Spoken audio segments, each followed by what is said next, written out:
The basement air hung heavy with a musty scent of neglect, its concrete walls seeming to close in around 9-year-old Emily as she huddled in the corner, clutching her mother's old flip phone. Her small fingers trembled as they hovered over the keypad, her heart pounding so loudly she feared her mother might hear it through the floorboards above. The dim light filtering through a tiny window near the ceiling cast long shadows that danced across the floor, reminding Emily of the approaching evening, and with it, another night of uncertainty. In the suburban Chicago neighborhood where they lived, their house looked perfectly ordinary from the outside. Neat flower beds lined the walkway, and fresh paint graced the window frames, maintaining the illusion of normalcy that Emily's mother, Lisa, worked so hard to project. But appearances, as Emily had learned far too young, could be deceiving. Earlier that day, during art class at Lincoln Elementary, Emily had watched her classmates create colorful family portraits, stick figures holding hands under bright yellow suns, surrounded by houses with smoking chimneys and perfectly triangular roofs. When Mrs. Peterson had peered over Emily's shoulder at her own drawing, a solitary figure in what appeared to be a dark room, the teacher's brow had furrowed with concern. Emily had quickly crumpled the paper and asked to use the bathroom, spending the next 10 minutes hiding in a stall until her breathing steadied. The contrast between her life and those of her classmates had never felt more stark. While other children talked about family game nights and weekend trips to the zoo, Emily spent her evenings trying to predict her mother's moods, learning to read the subtle signs that indicated whether Lisa was having what she called a protective day or a learning day. On protective days, Lisa would obsessively check windows and doors, sometimes multiple times per hour, muttering about dangers lurking around every corner. On learning days, she would force Emily to stay in the basement, insisting it was teaching her important lessons about self-reliance and character building. The phone had been discovered purely by accident 3 days ago, when Emily was searching for her old stuffed rabbit, Mr. Whiskers, in one of the storage boxes. Lisa had apparently forgotten about this old device, and Emily had carefully hidden it away, instinctively knowing it might be important. She'd watched enough TV shows at friends' houses to know about 911, but the thought of actually dialing those numbers filled her with equal parts hope and terror. A sudden creak from upstairs made Emily flinch, nearly dropping the phone. Her mother's footsteps paced across the kitchen floor above, a familiar rhythm that usually meant she was deep in one of her cleaning frenzies. These episodes could last for hours, giving Emily a small window of opportunity. With shaking fingers, she pressed the power button, relieved to see the screen flicker to life. The battery indicator showed 2 bars, enough, she hoped, for what she needed to do. The basement silence was broken only by the soft beep of each number as she carefully dialed. 911.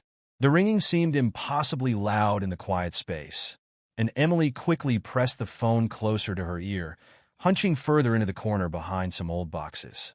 When a calm voice answered, 911, what's your emergency? The words Emily had rehearsed in her head countless times suddenly felt stuck in her throat. Hello? Is anyone there? The dispatcher prompted gently. Emily drew in a shaky breath, her voice emerging as barely more than a whisper. My mom. She keeps me in the basement. She says it's for my own good, but her voice cracked slightly. I am scared. The dispatcher, Sarah Martinez, had handled countless emergency calls in her 12 years on the job, but something about the tiny voice on the other end of the line made her heart constrict. She kept her own voice steady, audy and warm as she responded. You're very brave for calling, sweetheart. Can you tell me your name? Emily, came the whispered reply, followed by a nervous glance toward the ceiling. But please don't talk too loud. She might hear.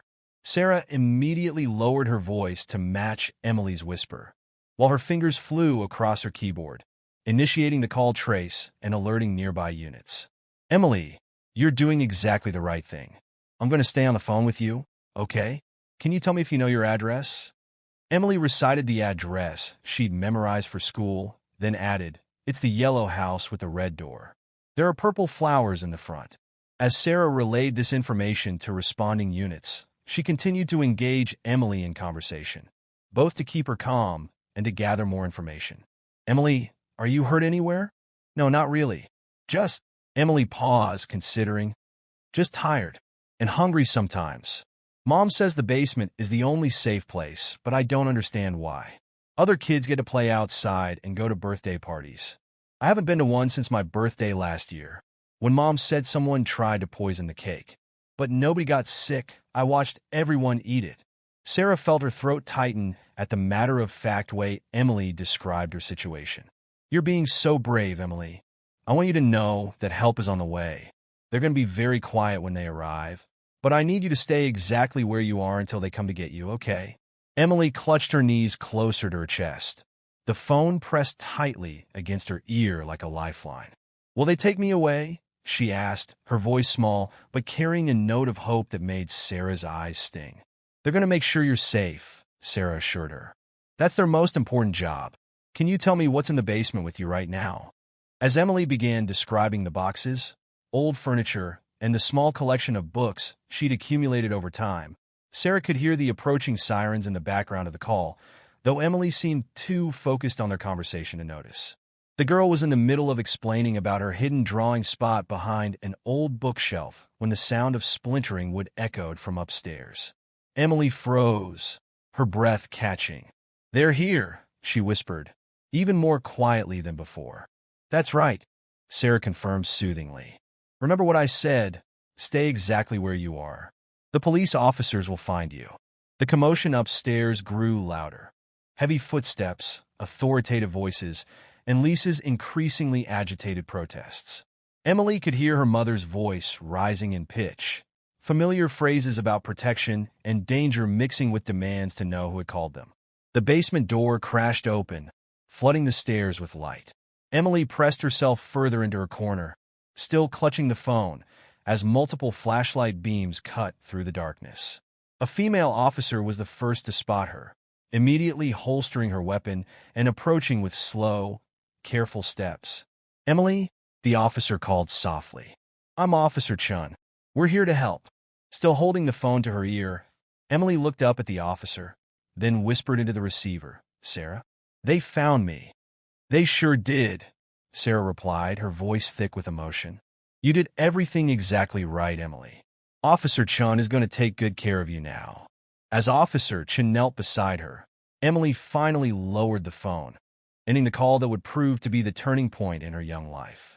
Above them, Lisa's voice had risen to a fever pitch, her words becoming increasingly incoherent as she attempted to explain to the officers why the basement was the only safe place for her daughter. Officer Chun held out her hand, her warm brown eyes meeting Emily's. Would you like to come upstairs with me? We have some people who want to make sure you're okay. Emily hesitated for just a moment before reaching out to take the offered hand. As she stood on shaky legs, she spotted her stuffed rabbit, Mr. Whiskers, peeking out from behind a nearby box. Officer Chun noticed her glance and retrieved the well-worn toy, handling it with a gentleness that made Emily's eyes water. He can come too, Officer Chun assured her, helping Emily dust off the rabbit before handing it to her. In fact, he seems like he'd be excellent company. As they made their way up the basement stairs, Emily clutching both Mr. Whiskers and Officer Chun's hand, the harsh fluorescent kitchen lights seemed to illuminate more than just the familiar space. They illuminated the possibility of a different life, one where basements were just basements, and where safety didn't mean isolation. The kitchen was crowded with uniformed officers, and through the window, Emily could see the flashing lights of police cars and an ambulance painting the neighborhood in alternating red and blue. Her mother was sitting at the kitchen table, tears streaming down her face as she spoke rapidly to two officers, her hands moving in agitated gestures that Emily recognized from countless previous episodes. When Lisa caught sight of Emily emerging from the basement, she half rose from her chair, her expression crumpling. I was protecting you, she cried out. The world is too dangerous. You don't understand. None of you understand.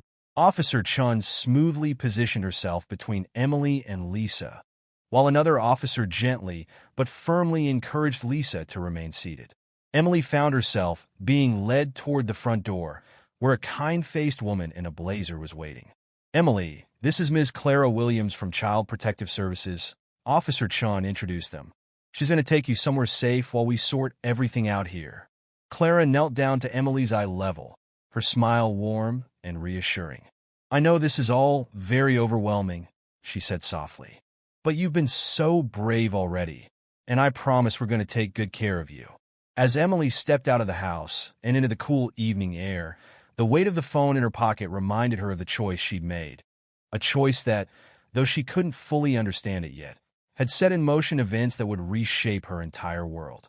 The neighbors had gathered on their porches and lawns, watching with a mixture of shock and concern as the scene unfolded. Emily clutched Mr. Whiskers closer, breathing in the fresh air that seemed somehow sweeter than it had that morning. Behind her, she could still hear her mother's voice, now broken by sobs, but ahead of her stood Clara, Officer Chun, and an open car door leading to somewhere new. As she climbed into the back seat of Clara's car, Emily caught a glimpse of her house in the side mirror. The yellow paint, the red door, the purple flowers that had always seemed so perfect from the outside.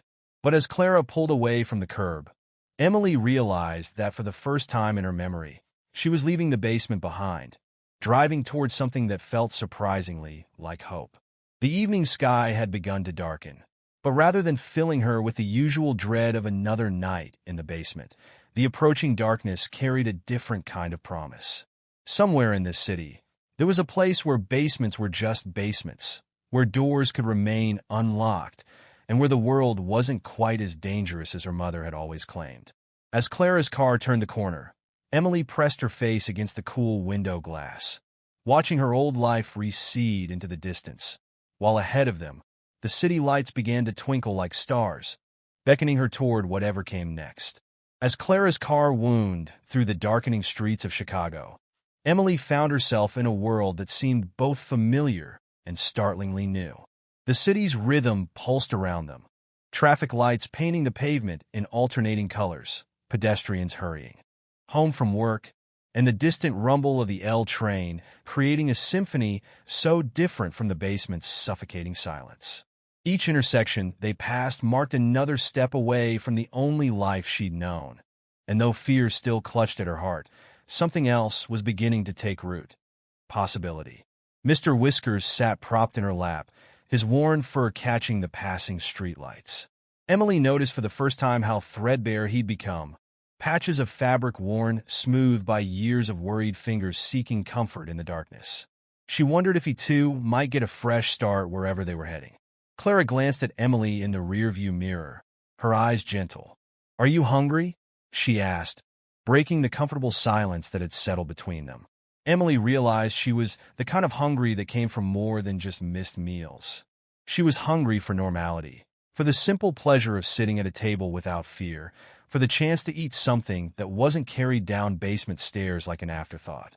"Yes," Emily whispered, then clearing her throat, tried again with more confidence.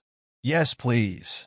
They pulled into a small diner, its windows glowing warm and inviting against the deepening twilight. The neon sign buzzed softly, proclaiming Pat's Family Restaurant, open 24 hours in cheerful red letters. Emily had passed this place countless times on drives with her mother, but they'd never stopped. Lisa always said restaurants couldn't be trusted.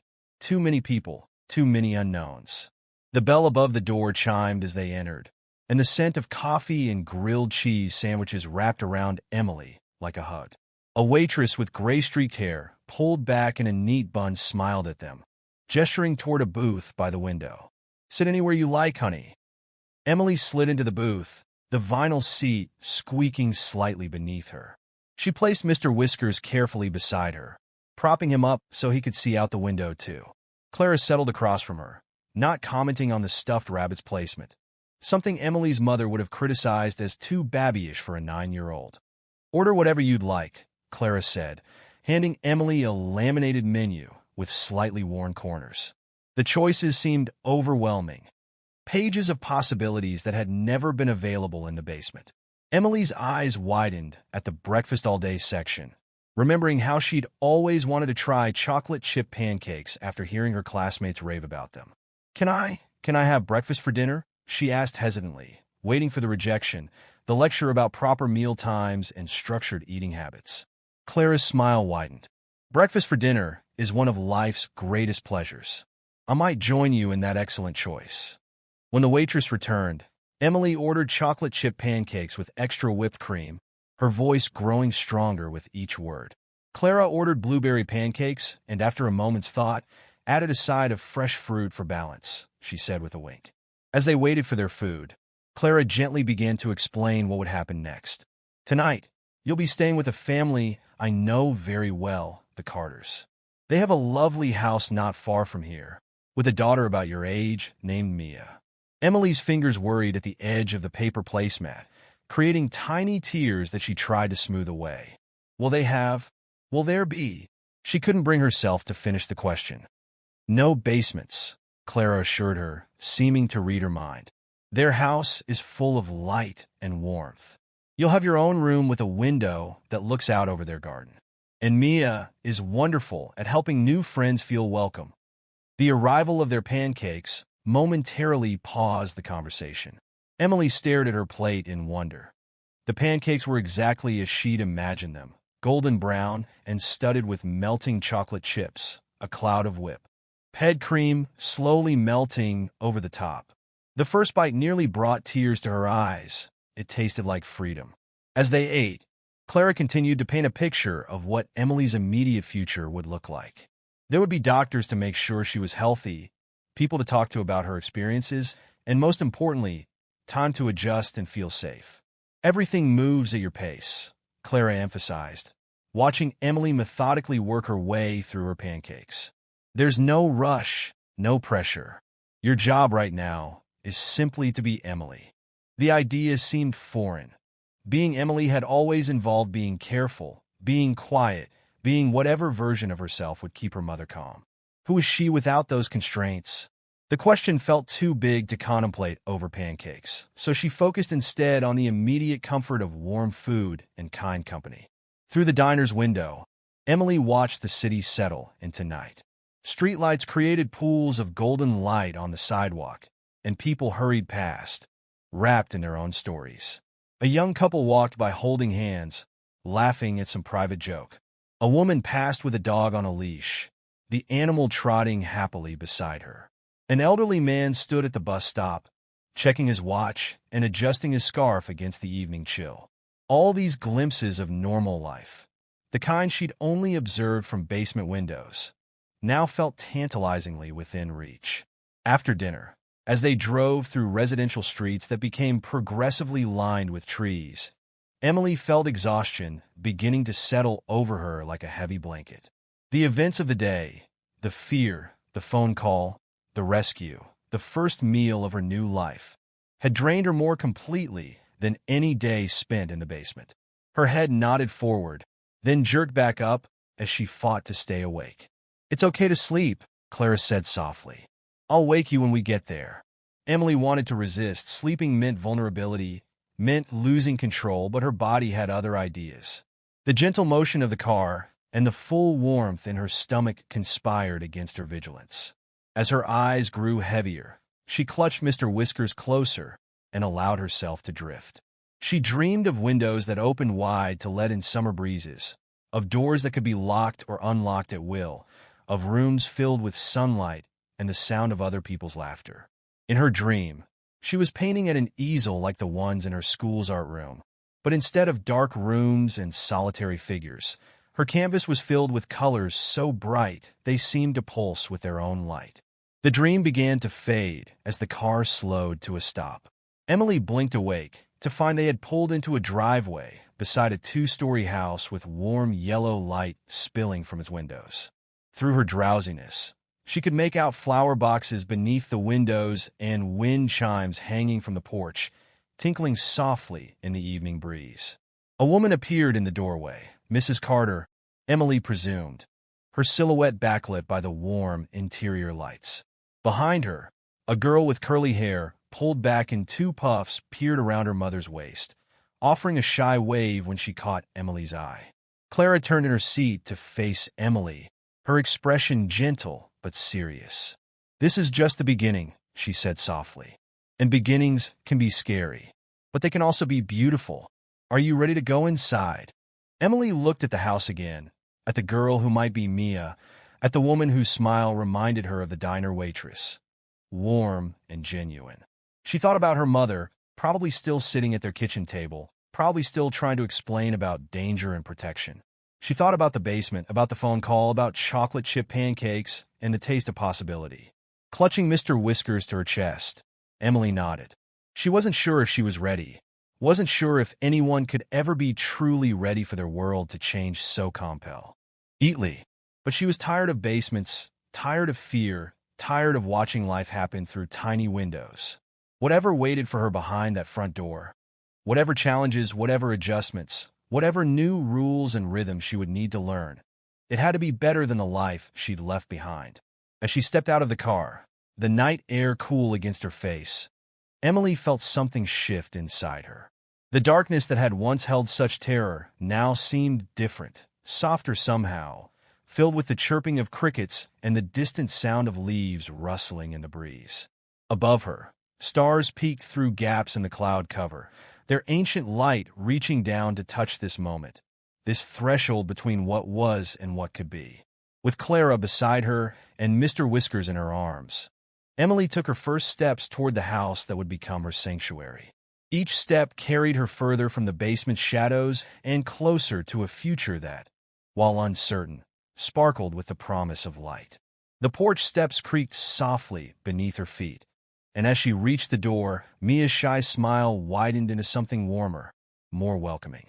It wasn't home, not yet, but as Emily crossed the threshold, she felt the first tentative stirrings of hope take root in her heart. The door closed behind them with a gentle click, and Emily found herself surrounded by the kinds of sounds she'd only dreamed about. The murmur of voices in other rooms, the soft padding of feet on carpeted stairs, the distant hum of a television turned low, the quiet whoosh of central heating keeping the spring chill at bay. These were the sounds of a house that lived and breathed, a house where basements were just basements, and where safety meant something very different from what her mother had taught her. As Mrs. Carter led them toward the kitchen, promising hot chocolate and cookies before bed, Emily caught a glimpse of herself in a hallway mirror. The girl who looked back at her seemed different somehow. Tired, yes. Uncertain, absolutely. But there was something else in her expression, something that hadn't been there that morning when she brushed her teeth in the upstairs bathroom of her old house, counting the minutes until her mother's mood revealed itself. It was subtle, this change, like the first hint of dawn breaking over the horizon. But it was there in the slight lift of her chin, in the way her shoulders had begun to unlock from their perpetual hunch, in the spark that had returned to her eyes. She was still Emily, still 9 years old, still clutching a worn stuffed rabbit like a lifeline, but she was also something more now. She was Emily who had made the call, Emily who had chosen change over fear, Emily who had taken the first step toward writing her own story. The scent of chocolate and warmth drew her forward, toward the kitchen where new faces waited to welcome her, toward a future that held no basements, toward a life where bravery meant more than simply surviving. Behind her, the shadows of her past began to recede, and ahead, just visible through the kitchen doorway, tomorrow waited with open arms. As Emily stepped into the Carter's kitchen, the warm light seemed to embrace her like a gentle hug. The space was everything her mother's pristine, barely used kitchen had never been, lived in, welcoming, with drawings magnet to the refrigerator and a cookie jar shaped like a smiling elephant sitting on the counter. The air was rich with the scent of cocoa, and something else, something that made Emily think of safety and comfort, though she couldn't quite name it. "Mrs. Carter, please call me Sarah," she'd said with a warm smile. Moved around the kitchen with practiced ease, pulling mugs from a cabinet while her daughter Mia carefully arranged cookies on a plate. Emily watched them, fascinated by their easy coordination, the way they moved around each other like dancers performing a familiar routine. There were no sharp EDGs here, no tension in the air waiting to snap. "Do you like marshmallows in your hot chocolate?" Mia asked, breaking through Emily's observations. She held up a bag of mini marshmallows, and Emily noticed that her fingernails were painted different colors, like a rainbow. Her mother would never have allowed that. Uneven things made her anxious. I'm not sure," Emily admitted. "I've never had hot chocolate with marshmallows before." Instead of the pity Emily had grown accustomed to seeing in adults' eyes when she revealed such things, Mia's face lit up with excitement. "Oh, then you have to try it?" It's the best part. They get all melty and soft. And if you're lucky, they make a little island in your cocoa. Mrs. Carter set 3 mugs on the kitchen island, each one different. No matching sets here. Emily's was sky blue with white clouds painted on it, and something about its cheerful imperfection made her throat tight with emotion. Mia didn't hesitate to drop a handful of marshmallows into each mug, creating little flotillas of white on the dark chocolate surface. As they settled around the kitchen island, Emily noticed more details that made this house different from her old one. A basket of fruit sat next to a stack of mail, some envelopes slightly crumpled. A calendar on the wall was covered in colorful writing. Soccer practice, dental appointments, Dad's pizza night circled in red. A wind chime visible through the window over the sink caught the evening breeze, its gentle tinkling creating a soft background melody. "Your father will be home soon," Mrs. Carter told Mia, checking her phone. "He had to finish up at the hospital, but he's on his way." Turning to Emily, she added, "My husband Tom is a pediatrician. He sometimes works late when his patients need him." Emily nodded, taking a careful sip of her hot chocolate. The marshmallows had indeed created a sweet, creamy layer on top, and the warmth seemed to spread through her entire body. A cookie sat untouched on the small plate in front of her, chocolate chip, still slightly warm as if they'd been baked recently. "You can eat it," Mia said softly, noticing Emily's hesitation. "Mom always makes extra cookies on Thursdays. She says you never know when someone might need one." There was something in Mia's tone that made Emily really look at her for the first time. Behind the bright smile and rainbow nails, she saw understanding in the other girl's eyes. This wasn't just kindness, it was recognition. Clara, who had been quietly observing from her seat at the end of the island, smiled encouragingly. "Mia came to live with the Carters 2 years ago," she explained gently. "She knows what it's like to be in a new place." Mia nodded, dunking a cookie into her hot chocolate.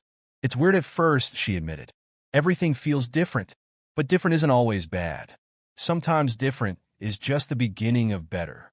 Emily picked up her cookie, letting the chocolate chips melt slightly against her fingers. In the basement, everything had to stay clean, stay perfect. Crumbs were dangerous. They could attract bugs, her mother always said, and bugs could carry disease. But here, in this warm kitchen with its mismatched mugs and understanding smiles, a few chocolate smudges didn't seem like the end of the world. The first bite of cookie was a revelation. Soft in the middle, slightly crispy at the edges, with chocolate chips that melted on her tongue. Emily couldn't remember the last time she'd had a homemade cookie. Her mother bought only pre-packaged snacks, carefully checking each seal for tampering before allowing Emily to eat them. As they sat there, sharing cookies and hot chocolate, Emily felt something inside her begin to unwind, a tension she'd carried for so long she'd forgotten it was there. Mia chatted about her school, about the art class she took on Saturdays, about the stray cat that sometimes visited their backyard. Her words washed over Emily like a gentle stream, requiring no response but inviting her to join when she was ready. Through the window, Emily could see the sky had deepened to a velvety black, stars twinkling between scattered clouds. In her old house, nighttime had been something to dread. It meant another long stretch of darkness in the basement, straining to hear movement above, wondering if tomorrow would be a protective day or a learning day. But here, darkness brought only the soft glow of well-placed lamps, the comfort of hot chocolate, the promise of a real bed in a room with windows. The sound of a car door closing outside made Emily tense slightly, but Mia's face brightened. "That's Dad," she announced, sliding off her stool. Moments later, the front door opened, and footsteps approached the kitchen, steady, unhurried steps that carried no threat. Dr. Carter appeared in the doorway, still wearing his white coat, with a stethoscope draped around his neck. His face was tired but kind, and his smile reached all the way to his eyes when he saw his family and their new guest gathered around the island. "Well, this looks cozy," he said, his voice warm and gentle. "I hope there's some hot chocolate left for me." Mrs. Carter was already reaching for another mug, and Mia bounced over to give her father a hug. Emily watched their interaction carefully, noting how different it was from the tense greetings her mother gave on the rare occasions they had visitors. There was no underlying current of suspicion here, no carefully maintained distance. Dr. Carter didn't immediately approach Emily, seeming to understand instinctively that she needed space. Instead, he settled at the island, accepting his mug of hot chocolate with a grateful smile. "How about we all get comfortable in the living room?" he suggested. "I heard there might be a movie night happening." Mia's eyes lit up. "Can we watch Spirited Away? I think Emily would love it. It's about a girl who has to be really brave and find her way in a strange new world."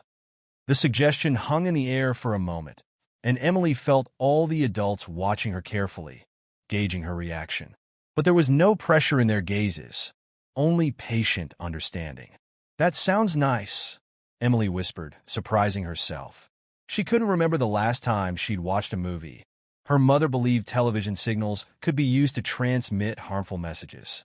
The idea of sitting in a comfortable room, watching an animated film with people who seemed genuinely happy to have her there, felt almost too good to be true. As they migrated to the living room, Emily carefully carrying her cloud-decorated mug, Mr. Whiskers tucked securely under her arm, she noticed more signs of real life in this house. A basket of unfolded laundry sat on an armchair, waiting to be dealt with. A half-finished puzzle occupied one end of the coffee table. Pictures hung on the walls at slightly imperfect angles, showing the Carters in various moments of joy, at beaches, in parks, making silly faces at the camera. The couch was deep and soft, with throws draped over its back and an assortment of pillows that didn't quite match. Emily sank into it cautiously, half expecting to be told she was sitting wrong or making a mess. But Mia flopped down beside her with casual grace, pulling a blanket over both their laps as if they'd done this 100 times before. As Mrs. Carter dimmed the lights and Dr. Carter started the movie, Clara caught Emily's eye from her seat in the adjacent armchair. Her smile held pride in something else. Hope, maybe, or faith in the resilience of young hearts. Emily understood suddenly that this moment, sitting on a soft couch with hot chocolate and a new friend, watching the opening credits of an animated film, was more than just an evening's entertainment. It was a beginning, a first step into a world where basements were for storage and laundry, where cookies could have crumbs, where families could be mismatched and imperfect, and all the more beautiful for it. The movie began to play, its colors washing over the quiet room, and Emily felt herself settling deeper into the couch's embrace. Beside her, Mia whispered explanations about the characters, her excitement contagious. Above them, through the living room's big-picture window, stars continued their ancient dance across the night sky, bearing witness to this small moment of healing, this quiet revolution of hot chocolate and animated films and the first tentative blooming of trust. For the first time in longer than she could remember, Emily wasn't counting the minutes until something went wrong. She wasn't listening for footsteps or angry voices. She wasn't planning escape routes or hiding places. Instead, she was simply existing in this moment, allowing herself to be carried along by the story unfolding on the screen, surrounded by the gentle sounds of a family at peace with itself. As the movie's heroine faced her own challenges with determination and courage, Emily felt a spark of recognition. She too had taken a brave step today, had chosen to reach out through the darkness towards something better. And while her story was still unfolding, still full of uncertainties and questions, she was beginning to believe that maybe, just maybe, it could have a happy ending too. As the movie progressed, Emily found herself drawn deeper into its magical world, occasionally stealing glances at the family around her. Dr. Carter had loosened his tie and kicked off his shoes, his arm draped comfortably around Mrs. Carter's shoulders. Mia had curled up like a cat, her head resting against a cushion, completely absorbed in the story despite having clearly seen it many times before. Through the dim light of the television screen, they looked like a painting, a study in domestic tranquility that made Emily's heart ache with a mixture of longing and hope. When the movie's protagonist found herself transformed, lost in a world of spirits and magic, Emily felt a strange resonance with her own situation. She too had stepped through a doorway into a world that felt both frightening and wonderful, where everything familiar had been turned on its head. But unlike the character on screen, Emily's transformation was leading her away from spirits and shadows, towards something solid and real. As the evening wore on, Emily felt her eyelids growing heavy. The combination of emotional exhaustion, warm cocoa, and the gentle hum of the television created a cocoon of drowsiness that was becoming harder to fight. She tried to stay awake, old habits of vigilance dying hard, but found herself drifting in and out of consciousness, each time jerking slightly awake only to sink back into the soft embrace of the couch. Through half-closed eyes, she watched as Mrs. Carter quietly draped another blanket over her and Mia. The gesture was so gentle, so natural, that it brought unexpected tears to Emily's eyes. How many nights had she wished for such simple comfort in the basement's cold darkness? How many times had she wrapped herself in old moving blankets, pretending they were loving arms keeping her safe? The next thing Emily knew, the movie's credits were rolling, and soft voices were discussing sleeping arrangements. She forced her eyes open, fear suddenly spiking through her drowsiness. Where would they put her? Would there be another basement waiting? But Mrs. Carter's next words dispelled that fear entirely. "Emily, sweetheart, we prepared the guest room for you. It's right next to Mia's room, with its own bathroom. Would you like to see it?" Emily nodded, carefully extracting herself from the nest of blankets. Her legs felt wobbly from sleep, and she clutched Mr. Whiskers tighter as she followed Mrs. Carter up the carpeted stairs. Each step took her further from the ground floor, further from any possibility of basements or locked doors, and she found herself counting them, 17 steps to freedom. The guest room, when Mrs. Carter opened the door, stole Emily's breath away. A large window with gauzy curtains dominated one wall, and through it, she could see the street lights twinkling below. A queen-size bed with a quilted comforter in shades of purple and blue stood against another wall, piled high with pillows. A small desk sat beneath the window, complete with a reading lamp and a cup full of colored pencils. "Clara mentioned you like to draw," Mrs. Carter explained, noticing Emily's gaze on the art supplies. "We thought you might want to have some materials handy, just in case inspiration strikes." The room had clearly been prepared with thought and care. A nightlight was already plugged into one wall, casting soft stars across the ceiling. A fluffy robe hung on the back of the door, and new pajamas, still with their tags on, lay folded at the foot of the bed. "The bathroom is through that door." Mrs. Carter pointed to a door Emily hadn't noticed. "There are fresh towels, and we put out some new toiletries for you. If you need anything during the night, Tom and I are just down the hall, and Mia's right next door." Emily stood in the middle of the room, overwhelmed by the thoughtfulness of it all. Each detail seemed designed to say, "You are welcome here. You are safe here. You matter." The lump in her throat made it impossible to speak, but Mrs. Carter seemed to understand. "Take all the time you need to settle in," she said softly. "Would you like Mia to show you where everything is?"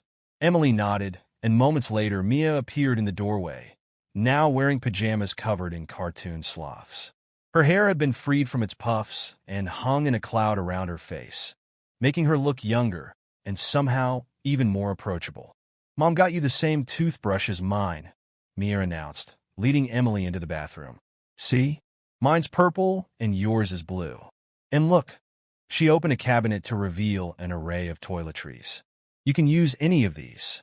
The coconut shampoo is really good. It makes your hair smell like vacation." As Mia chattered away, showing Emily where everything was kept, Emily found herself relaxing incrementally. The bathroom was bright and clean, but not with the sterile cleanliness of her old house. This was a lived-in kind of clean, with cheerful fish-themed tiles around the mirror and a small potted plant on the windowsill. "Do you want to take a shower tonight, or wait until morning?" Mia asked, demonstrating how to adjust the water temperature. The shower head has different settings. That one's like rainfall, and that one's like a massage, and that one's like a waterfall. The idea of a warm shower, of washing away the basement's lingering touch, suddenly seemed incredibly appealing. Emily nodded, and Mia beamed. "Okay, I'll let you get cleaned up. Just remember, if you need anything, literally anything, you can knock on my wall. That's what I did when I first got here, and Mom and Dad always came right away." After Mia left, closing the door softly behind her, Emily stood alone in the bathroom, staring at her reflection in the mirror. The girl who looked back at her seemed different from the one who had woken up this morning in her old life. Her eyes were tired but clearer somehow, as if a fog had lifted. Her shoulders, though still tense, had begun to drop from their defensive hunch. The shower, when she finally stepped under its warm spray, felt like baptism. She stood there for a long time, letting the water sluice over her, watching as it swirled down the drain, imagining it carrying away years of fear and silence. The coconut shampoo really did smell like vacation, like places she'd only seen in pictures, where palm trees swayed and children built sandcastles without worrying about what might be lurking beneath the surface. When she finally emerged, wrapped in a towel softer than any she'd ever touched, Emily felt almost like a new person. The pajamas Mrs. Carter had left UT fit perfectly. Soft cotton pants with tiny stars and a matching top that felt like a hug.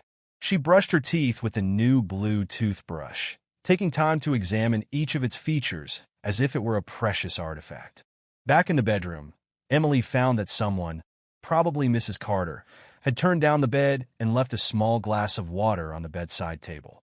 Next to it sat a small night light in the shape of a crescent moon, casting a gentle golden glow across the room. The gesture brought fresh tears to her eyes.